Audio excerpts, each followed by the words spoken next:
اس نے وہ مٹیریلائز کیا ہے, وہ کر کے دکھایا ہے. اور اس جنگ نے ایک اور چیز ایکسپوز کر دی ہے, وہ جو ورلڈ اکانومی ہے وہ کتنی کمزور ہے یہ بھی ایکسپوز کر دیا, کہ صرف ایک راستہ بند کر دینے سے, ایک چھوٹا سا راستہ, صرف 33 کلومیٹر, ورلڈ اکانومی کی جان اس میں ہے صرف 33 کلومیٹر. یعنی یہ بھی ایکسپوز ہوئی ہے ورلڈ اکانومی کہ وہ چھوٹے سے راستے پر ڈیپینڈ کرتی ہے, اگر اس کو چوک کر دیا تو بس ورلڈ اکانومی بھی گئی. تو یہ کمزوری بھی دنیا کے سامنے جو کھل کر آئی ہے. لمیٹڈ ویسٹرن آپشنز, ویسٹ کے پاس, امریکہ کے پاس, اس کے اتحادیوں کے پاس, جو سب ایران کی تباہی چاہتے ہیں اور گریٹر اسرائیل چاہتے ہیں اور بیبی کے ہر کرائم کو سپورٹ اور ڈیفینڈ اور کور کر رہے ہیں, تو لیکن ان کے پاس آپشنز کوئی نہیں. سابقہ MI6 کا سربراہ کہہ رہا ہے واشنگٹن اور اس کے جو یورپین اتحادی ہیں ان کے پاس بڑا نیرو سیٹ آف آپشن ہے, نیرو سیٹ آف آپشن ہے. اچھا, یہ اس بات کے اوپر کھڑے ہوئے ہیں کہ ہم ایران میں اتنا تباہی لا رہے ہیں, ہم ایران میں اتنا نقصان کر رہے ہیں, ہم ایران میں اتنے ٹارگٹ سیٹ کر رہے ہیں. ان کو اندازہ نہیں ہے کہ ایران یہ جنگ ہی نہیں لڑ رہا, کہ وہ اپنا کوئی نقصان بچانا چاہ رہا ہے, کہ میرا وہ اس کو نہیں بچا سکتا. امریکہ نے جس ٹارگٹ کو ہٹ کرنا ہے وہ کرے گا, یہ ایران کو پہلے دن سے پتا ہے. تو ایران وہ جنگ نہیں لڑ رہا کہ وہ کوئی امریکہ کو مجبور کر رہا ہے کہ ایران کا نقصان نہیں, وہ تو ڈسرپشن کر رہا ہے, ٹھیک ہے نا, وہ تو مجبور کر رہا ہے, وہ تو ایسا ڈیمیج کر رہا ہے جو امپائر اور اس کے اتحادی افورڈ نہیں کر سکتے, تو وہ تو کسی اور طرح کی جنگ لڑ رہا. سو اب یہ لائن سب سے امپورٹنٹ ہے, finally they will have to come to the terms of Iran. آخر کار ان کو یہ جو مرضی کرنے, ایران کی ٹرمز کے اوپر جب وہ آنا پڑے گا, اور ویسٹرن پاورز کی یہ ابیلٹی کہ وہ جا کر اسٹریٹ آف ہرمز کو کھلوا لیں گے, یہ ان کے پاس یہ ابیلٹی ہے ہی نہیں. دیکھیے اسٹریٹ آف ہرمز اب ایک ہی صورت میں کھلے گا یا دو صورتوں میں اس طرح سے کھلے گا, ویسے تو وہ ایک ہی صورت ہے, یعنی یا تو ایران یہ جنگ ختم ہو جائے, مذاکرات ہو جائیں اور ایران کہے کہ بھائی ٹھیک ہے سیز فائر ہو گیا, اس کے بعد اسٹریٹ آف ہرمز کھل جائے گا, یا پھر امریکہ اور اس کے اتحادی جو ہیں وہ ایران کو تباہ کریں اور ایران سرنڈر کرے, اس کے بعد وہ یہ کنٹرول کر سکتے ہیں اسٹریٹ آف ہرمز کو. ایران کے سرنڈر کے بعد even the collapse of Iran وہ بھی اسٹریٹ آف ہرمز کو نہیں کھولے گا. وہ کیسے؟ Iran as a state collapse کر گیا, ایک سینٹرل اتھارٹی کی ساری جو نیشنل ٹیریٹری ہے اس پر اپنی اتھارٹی ختم ہو گئی, تو IRGC تو موجود ہے نا آن گراؤنڈ, IRGC تو آن گراؤنڈ موجود ہے, وہ تو وہاں پر لڑ رہی ہوگی اور ڈرونز تو ان کے پاس پڑے ہوئے ہیں اور وہ بنا بھی رہے ہیں, تو وہ تو ڈسرپشن کرتے رہیں گے, روز 2-4 ڈرونز مارتے رہیں گے, سمجھ رہے ہیں, اس سے زیادہ بھی مار سکتے ہیں. تو وہ تو اس سے بھی زیادہ خطرناک ہے گلف اور یورپینز کے لیے. ڈی اسٹیبلائزڈ ایران گلف, یورپ اور امریکہ اور ورلڈ اکانومی کے لیے آج کے ایران سے بھی زیادہ خوفناک سینیریو ہوگا. وہ کیسے؟ آپ نے کس سے بات کرنی ہے آپ کو پتہ ہی نہیں ہے. یہ تو اسرائیل ہے جو سب کے مفادات کے اوپر ڈاکہ ڈال رہا ہے, سب کے مفادات کو تباہ کر رہا ہے ایسا کیوس پھیلا کے.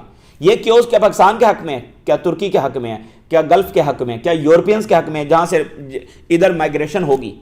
او بھائی ایک ملک ڈسٹیبلائز ہو گیا, آپ کو پتہ ہی نہیں ہے کہ ہم نے وہاں پر جا کر بات کس سے کرنی. اس سے پہلے یہاں پر سپریم لیڈر موجود تھے, ان کی گورنمنٹ موجود ہے جس سے جا کر جب آپ بات کرتے ہیں, اور ابھی بھی ان کی گورنمنٹ موجود ہے, ٹھیک ہے, آپ کسی نہ کسی طرح سے بات کر رہے ہیں. جب یہ ڈیسٹیبلائز ہو گیا تو آپ بات کس سے جا کر کریں گے؟ تو یہ تو پکا ڈیسٹیبلائز ہو جائے گا نا, پھر تو یہ خلیج فارس اور اسٹریٹ آف ہرمز پکا ڈیسٹیبلائز ہو جائے گا. تو ان کے پاس یعنی کولیپس آف ایران بھی یورپینز اور گلف کے مفادات میں اور دنیا کے مفادات کے اندر نہیں ہے. یہ ان کو یہ بات سمجھنی چاہیے. یہ MI6 کے سربراہ کا یہ بڑی امپورٹنٹ بات ہے کہ آخر میں ان کو ایران کے ٹرمز پر آنا پڑے گا, اور یہ جو نیوکلیر کی دھمکیاں لگا رہے ہیں نا, یہ امریکہ اتنی بڑی غلطی کرے گا کہ اس کا اندازہ پھر اس کو بعد میں ہو جائے گا. اب جناب علی جو بریگیڈیئر جنرل ہیں نائنی, ان کی شہادت کے اوپر ایران نے 67 ویو فائر کی, اور اب 68 ویو جو ہے 68 یہ بھی ان کے اعزاز میں, اور جو میڈیا پرسنل ہیں جو اپنی جانوں سے گئے ان کے اعزاز میں یہ 68 ویو جو فائر کی گئی. اور یہ جو جنرل نائنی ہیں یہ 4 ڈیکیڈز کی ان کی سروس ہے, 4 ڈیکیڈز 40 سال, تو بڑے سینئر کمانڈر تھے. تو جناب علی ایران کی نیول اور ایئر پاور نے یہ آپریشن کیا ہے اسرائیل میں, اور امریکی بیسز کو جو نشانہ بنایا گیا 68 ویو انہوں نے فائر کی, اور ڈرون سے اسرائیلی جو انٹیریئر منسٹری ہے اس کو براہ راست نشانہ بنایا گیا ہے. اور اسرائیل نے ایڈمٹ کیا ہے کہ جو ہائفا ریفائنری ہے اس پر ڈیمیج ہوا ہے, اور جو تل ابیب کے علاقے ہیں یہ بھی ڈیمیج ہوئے ہیں، یہ اسرائیل ایڈمٹ کر رہا ہے۔ IRGC victory is near, IRGC strike US bases Israeli military infrastructure in new missile barrage, فتح قریب ہے IRGC۔ اور جو ایران کے سپیکر ہیں انہوں نے F-35 کے اوپر جب وہ اسٹیٹمنٹ جاری کی ہے، انہوں نے کہا ہے کہ F-35 کو گرانے کا مطلب یہ ہے، یہ ایک ایسا سگنل ہے کہ کولیپس آف این آرڈر ہو چکا ہے۔ F-35 کا گرنے کا مطلب یہ ہے کہ ان کی یہ طاقت کا سب سے بڑا شاہکار تھا، ایک طرف ایئر پاور میں F-35 اور نیول پاور میں جرالڈ فورڈ، ٹھیک ہو گیا۔ So this is a collapse of order targeting F-35۔ اس نے امریکی جو انوینسبلٹی ہے کہ وہ ناقابل تسخیر ہے، اور اس کی جو ایروگنس ہے اس کو جا کر ہٹ کیا ہے۔ F-35 کا گرنا اس کی ناقابل تسخیر ہونے کا جو مت ہے اور یہ جو اس کی ایروگنس ہے اس کو جا کر ہم نے ہٹ کیا۔ یہ ایک سمبولک بہت بڑا ٹرننگ پوائنٹ ہے، اور جو ایک مت تھا کہ undetectable superior to all forms of power, یہ ہے، اس کو ہم نے شٹرڈ کر دیا، اس کو ہم نے اڑا کر رکھ دیا۔ اور پوری دنیا میں جو اس وقت تبصرہ ہو رہا ہے، the world just changed reaction to Iranian air defense ending US F-35 invincibility۔ یہ پوری دنیا کا تبصرہ کہ جیسے دنیا ہی بدل گئی، جیسے ساری جو طاقت کا توازن ہی بدل گیا، یہ دنیا اس پر تبصرہ کر رہی ہے F-35 کے گرنے پر۔ نیٹو کا جو ہیڈ کوارٹر ہے، ان کا جو آفس ہے یہاں پر کیپٹل بغداد کے اندر، وہ نیٹو والے سارے یہاں سے نکل گئے، نیٹو والے یہاں سے نکل گئے بغداد سے۔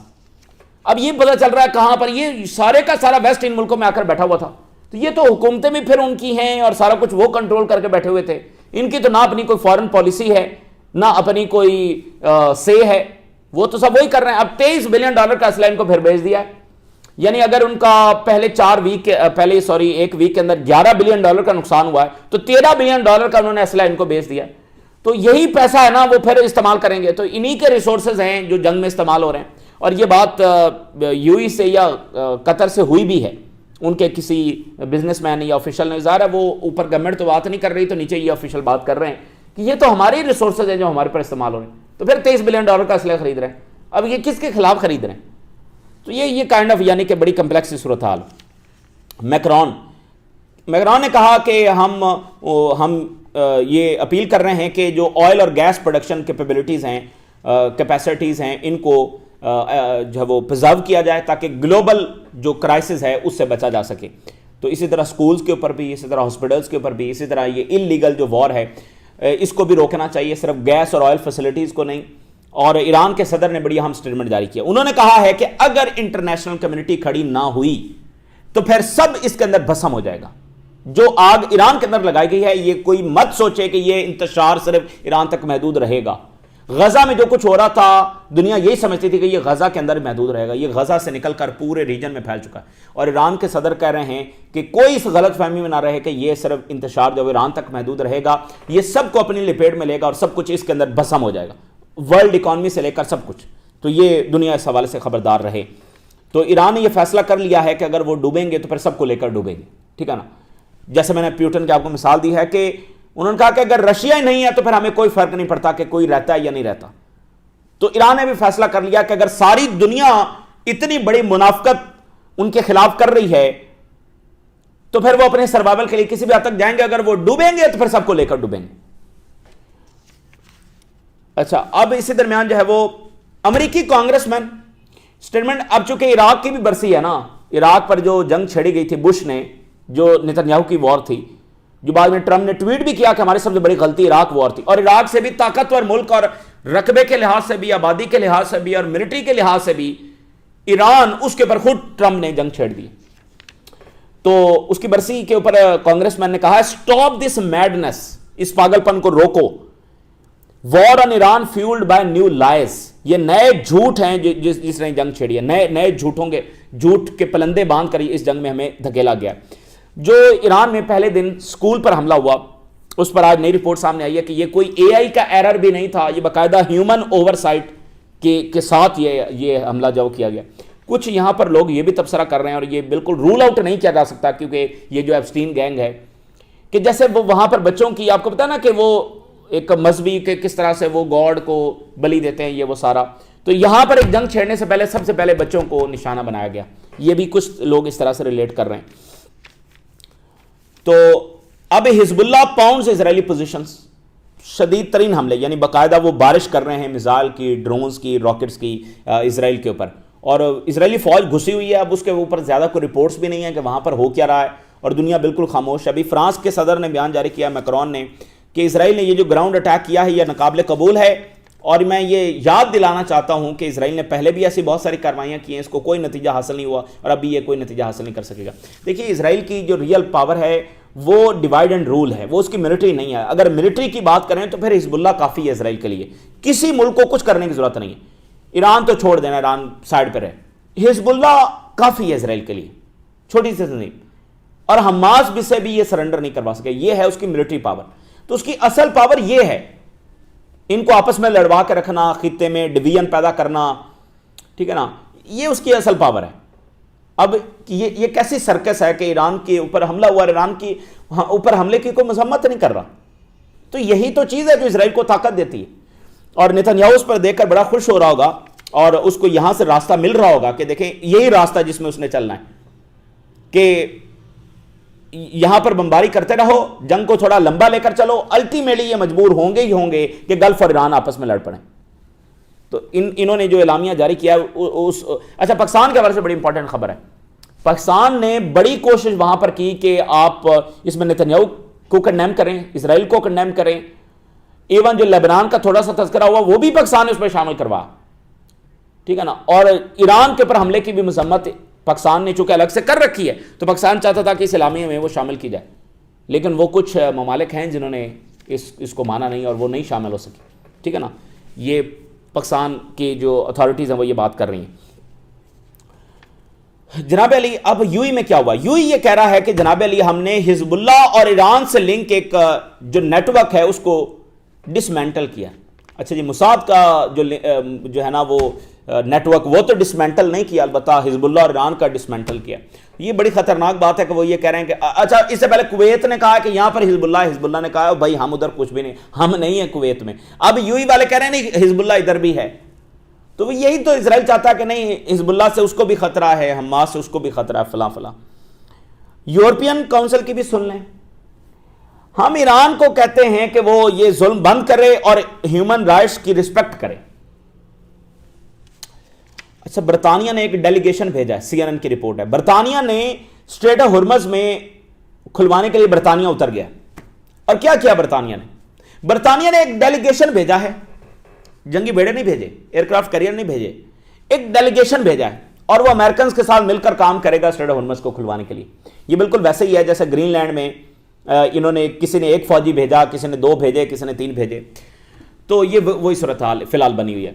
تو اب آپ یہ دیکھیں یورپین منافقت کے جو نتنیاہو کر رہا ہے OIC ممالک کے ساتھ، عرب ممالک کے ساتھ، فلسطین، لیبنان اور ایران کے ساتھ. ٹرمپ نے ابھی تھوڑا سا کہا ہے کہ ہمیں گرین لینڈ چاہیے، تو یورپ کی حالت کیا ہو گئی تھی. تو جو نتنیاہو کا فارمولا یہاں ہے اور ٹرمپ کا فارمولا یہاں مڈل ایسٹ میں ہے، تو وہی تو ٹرمپ کا فارمولا گرین لینڈ میں تھا. اگر یہ فارمولا مڈل ایسٹ میں ٹھیک ہے تو یہ فارمولا گرین لینڈ میں کیسے خراب ہے؟ تو یہ بنیادی منافقت ہے. نتنیاہو نے کہا کہ 3 ہمارے مین گولز ہیں، اس کے بعد ہم جنگ روکیں گے. کون سے؟ ایران کے میزائل پروگرام کو ختم کرنا، ایران کے نیوکلیر پروجیکٹ کو ختم کرنا، اور ایسی کنڈیشنز پیدا کرنا کہ پیپل اوور تھرو کریں ایران کی گورنمنٹ کو. یعنی پیپل وہی کریں جو لیبیا کے لوگوں نے اپنے پاؤں پر کلہاڑی ماری اور اپنی خوشحالی کو اپنے ہاتھ سے اس کا گلا دبوچ دیا. اتنا خوشحال ملک لیبیا. تو اب ان کو سب سے بڑی تکلیف یہ ہے، اتنی بڑی تکلیف ہے ان کو کہ ایران کے لوگ متحد کیوں ہیں، یہ وہی کام کیوں نہیں کر رہے جو لیبیا کے لوگوں نے اپنے ہاتھ سے کیا.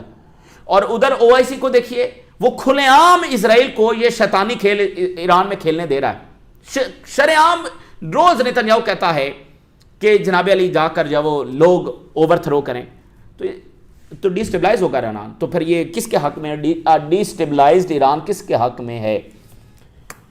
تو جناب علی یہ اس وقت کی تازہ ترین ڈیولپمنٹس ہیں جو آپ کے ساتھ شیئر کیا. ہم نے راز لگا کریں اجازت دیجیے. اللہ حافظ.